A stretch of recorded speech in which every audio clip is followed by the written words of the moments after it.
Alrighty, when you're using Google Forms as a tool for assessment, I think that it has some great embedded tools within it that make your life a lot easier when it comes to that assessment and comes to that feedback piece. So let's take a look at this Google form that I made for students. Um, Momentum and impulse practice. What I wanted to do was the students were not allowed to get into this Google form until they went through our Nearpod. So I put a Nearpod link in here.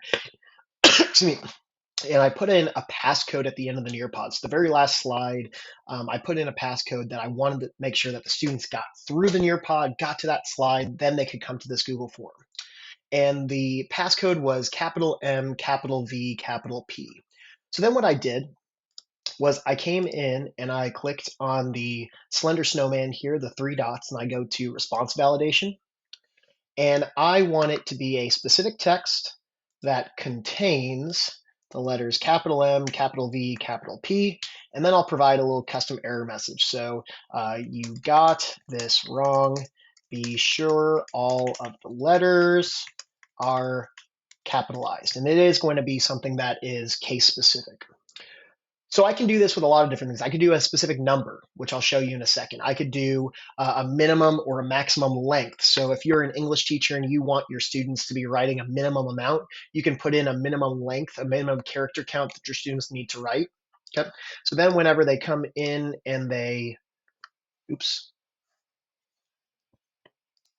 there we go, got my permissions right. So now when they come in here, they put in their name, they put in their period, and then they have to put in the correct answer here. So if I put in GHP and then click, oh, it says you got this wrong. Be sure that all of the letters are capitalized. If I were to put in MVP, then that's going to allow me to advance to the next question. So this is a really good way to ensure mastery.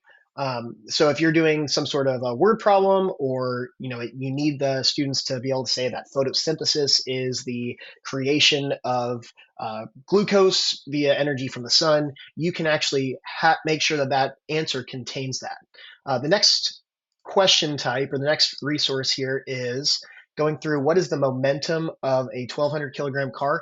This is going to be what's called a go-to section. So I have the correct answer right here. And what I did, let me get rid of it real quick. I click on my Slender Snowman, and this is for multiple choice questions. I click on go to section based on answer. And then for the correct answer, I'm going to say continue to the next section. And then for every incorrect answer, I'm going to say go to the start of the section I'm currently on. So what that means is that if students get this question wrong, it doesn't allow them to advance. So if I'm in here and I click on the wrong answer and click next, after I click that box, it's going to send me back to the same section that I'm on until I get the correct answer. So if I click on the correct answer and click next, that's when it's going to take me to the next section. Okay.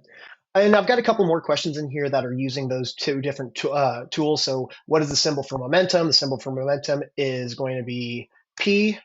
What is the symbol for impulse? It's J. You dropped your zero point 0.4 kilogram ice cream cone and it hits the ground. What's the magnitude of the change of momentum? Let's say I put the wrong answer in there and I put 1,000. It's going to tell me just enter the number, no units this time. All I needed to do was go in and provide that correct answer, being 1.6. I also go in and I give the correct answer in there, so it will automatically grade it for me. So 1.6 I put as the correct answer. I can also include 1.60. I can also include 1.61.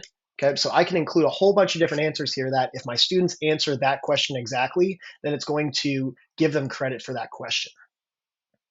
And again, I just did a number between 1.5 and 1.7. You can also go in and do answer feedback, which is kind of a fun way to do it. So let me pull this tab over here. Here's a biology common assessment that I do with the instructional technology class that I teach through a university. But I've got a combination of a couple different things here. I've got a go-to section in here. So if they get the correct answer, it goes to section 4.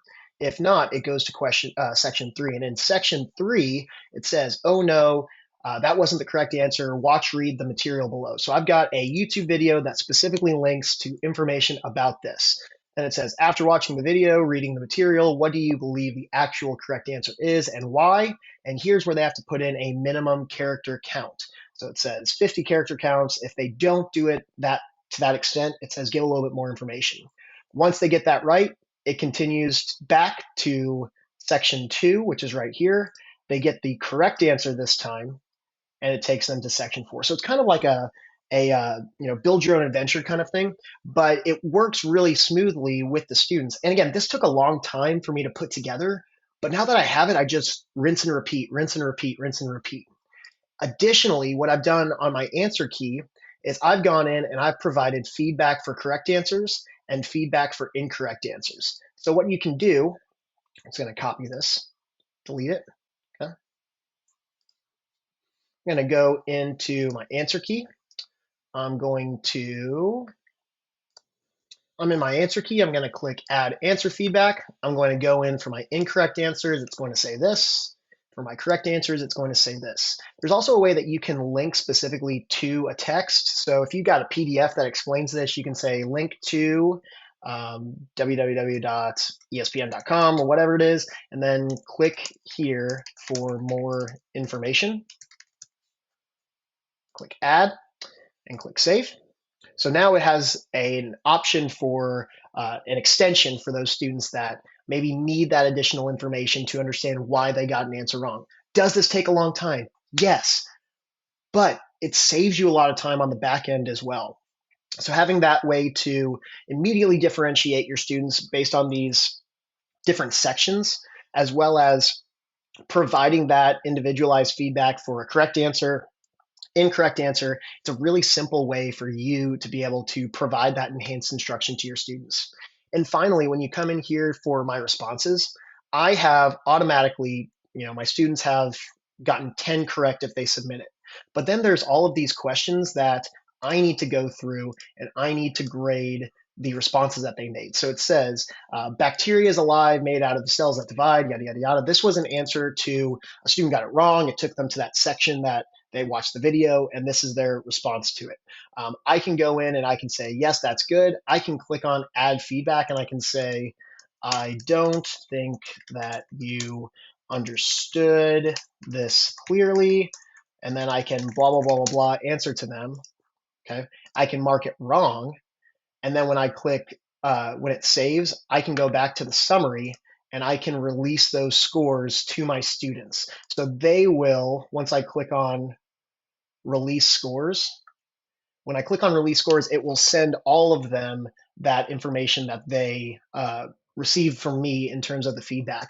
I can also, and what I love about this, I think I need to go to this one maybe.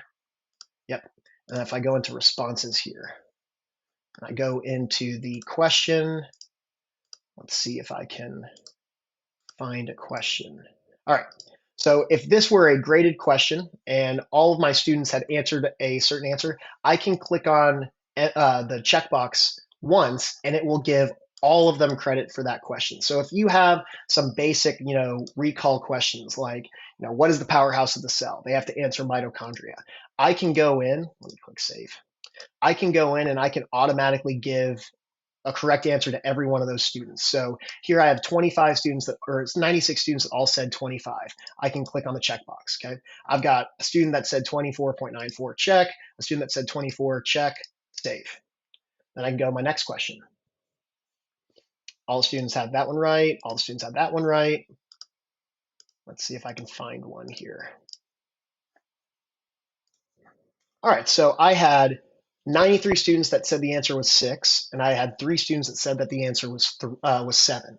And I can look at that and be like, you know what, if they use 9.8 instead of 10 for gravity, I can understand how they would get 7. So I can click that checkbox, and it's going to mark it correct for all 3 of those students. And if I click on that, I can see which 3 students answered that way. So when I'm grading this, I'm not having to look at one worksheet, grade, look at another worksheet, grade. I can look at the overall. I can see which 3 students used the wrong way. I can pull those students and I've got the information that I need really quickly. Say, hey, who do I need to pull and do some direct teaching at my teacher table? Who do I need to pull into a small group and provide that direct instruction that they might not have gotten when I was doing a full lecture to the class?